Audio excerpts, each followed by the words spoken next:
شیخ مفید کے زمانے میں یہ غور سے سنا، عجیب انٹرسٹنگ واقعہ، بغداد میں یہ درس دے رہے تھے شیخ مفید. تو ایک شخص آیا، ایک آدمی آیا، آ کے کہا شیخ میں فلاں بستی میں رہتا ہوں اور وہاں سے آیا ہوں، ہماری بستی میں ایک عجیب واقعہ ہو گیا کہ ایک خاتون کا انتقال ہو گیا، ایک عورت کا، اور اس کی پریگننسی پوری پریگننسی تھی، 9 months کی پریگننسی تھی، بچہ ہونے والا تھا، ماں کا انتقال ہو گیا. اب ہم کیا کرنا؟ پیٹ چیر کے بچے کو نکال کے ماں کو دفن کرنا یا ویسی دفن کر دینا؟ انسان ہے، خاکی انسان، انہوں نے کہا نہیں ویسی دفن کرنا. وہ چلا گیا. 8 دن کے بعد پلٹ کے آیا. 8 دن کے بعد پلٹ کے آیا اور آ کے کہا شیخ میرے پاس ایک سوال ہے اور میں آپ کا شکریہ ادا کرنے آیا. انہوں نے پوچھا کیا شکریہ ادا کرنے آیا؟ تو کہا شیخ آپ نے ایک بچے کی جان بچا لی. تو انہوں نے کہا کیا ہوا؟ تو کہا آپ کو یاد ہے میں آ کے آپ سے میں نے پوچھا تھا کہ میں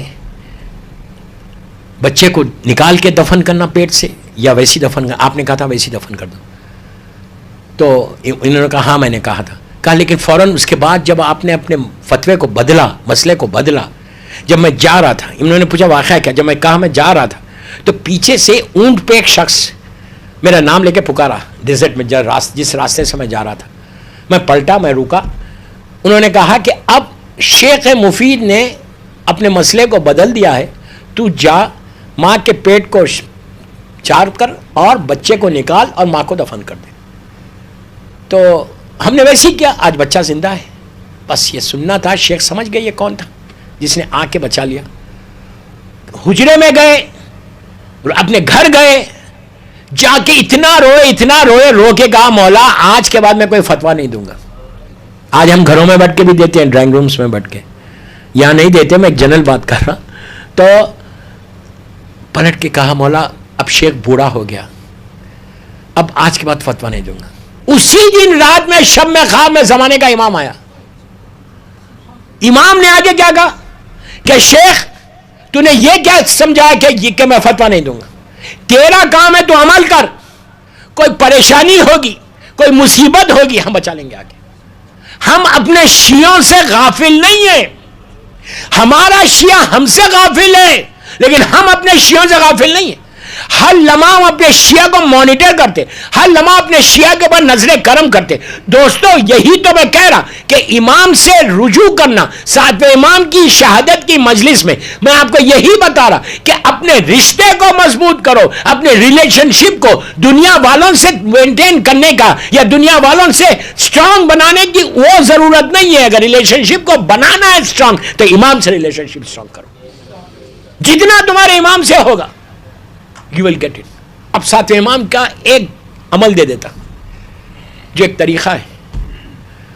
اس امام کو باب الحوائج بولتے ہیں، باب المراد بولتے ہیں.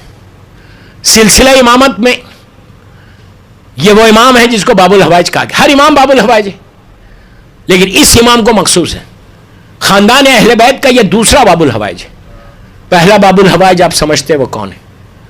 وہ کہ جو سیدانیوں کے پردے کا محافظ تھا، مولا عباس ہے باب الحوائج، یا امام موسیٰ کاظم علیہ السلام. امام کا بہت سمپل ایک عمل ہے، مشہور ہے عراق میں بڑا، اور اتنا مجرب عمل ہے. آپ کی جاب کا کوئی پرابلم ہے، رسک کا پرابلم ہے، بزنس کا پرابلم ہے، رشتے کا پرابلم ہے، ہسبینڈ اینڈ وائف کے ریلیشن شپ کا پرابلم ہے، کوئی پرابلم ہے تمہارا، کوئی تکلیف ہے، کوئی مصیبت میں، کوئی پریشانی میں، ساتویں امام کا یہ عمل کرو.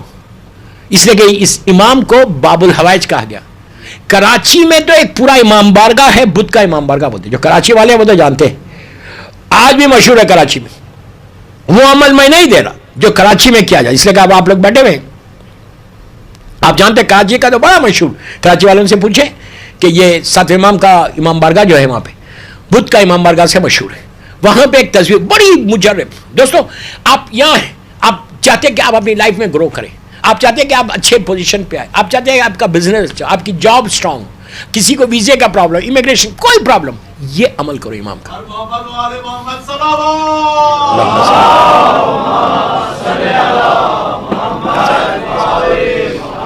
یہ عمل کرو امام کا، عجیب مجرب عمل. اس لیے کہ باب الحوائج ہے امام، حاجتوں کا پورا ہونے والا دروازہ. ہر امام باب الحوائج، میں یہ نہیں بول رہا، لیکن اس امام سے یہ لقب مخصوص ہے. میرا مولا بھی ہے، مولا حسین بھی ہے، انشاءاللہ جب مولا کی پڑھوں گا تو اس میں بتاؤں گا آپ. بہرحال تو یہ امام بڑا دعاؤں کو پورا کرنے والا. بہترین عمل ان کا کیا؟ 2 رکعت نماز پڑھو مصعب بن جعفر سے، نیت کرو کہ میں حاجت کی نماز پڑھتا ہوں مصعب بن جعفر سے. خود بتائیں بالکل فجر کی نماز کی طرح. پہلی رکعت میں سورہ کوثر، دوسری رکعت میں سورہ خل. یہ نماز پڑھ کے 14,000 ٹائمز صلوات پڑھنا ہے. آپ اکیلے نہیں پڑھ سکتے، آپ لوگوں کو بلاؤ، ویکینڈ پہ کرو، 10 12 15 20 اپنے لوگوں کو بلاؤ، کوئی مشکل نہیں. 14,000 مرتبہ صرف صلوات پڑھنا ہے. بسم اللہ الرحمن الرحیم، اللہم صلی علی محمد وآل محمد وعجل فرج، اور امام کی بارگاہ میں ہدیہ کرنا. 5 قسم کے پھل منگاؤ اور امام کی نظر دے دو. Very simple. لیکن یہ ایسا مجرب عمل ہے امام کا کہ عمل کرنے کے بعد دعا کرو. تم دیکھنا 14 دن کے اندر، 14 ڈیز کے اندر کیسے تمہارے 14 ڈیز تو میں زیادہ بول رہا، یہ کن فیکن کا معاملہ ہے. یہاں پہ ایک لمحے میں تمہاری دعا قبول ہو سکتی. ان کی بارگاہ میں کوئی کمی نہیں ہے، مانگنے کا سلیقہ نہیں ہے، عطا میں کمی نہیں. اللہم صلی علی محمد. کوشش کرو یہ عمل کرنے کی. مصعب بن جعفر کا یہ عمل صرف 14,000 صلوات پڑھ کے امام کی بارگاہ میں حاضر. اپنے گھر میں بھی کر سکتے، امام بارگاہ میں کرتے، امام بارگاہ میں کرو، گھر میں کرتے گھر میں کرو، جہاں کرنا ہے کرو. اس امام سے مانگو، اس لیے کہ یہ اللہ کا وہ محبوب بندہ، جیسے اللہ مانگتے ہو تو اللہ خوش ہوتا ہے، ویسے امام سے مانگتے ہو تو امام تم سے خوش ہوتا ہے.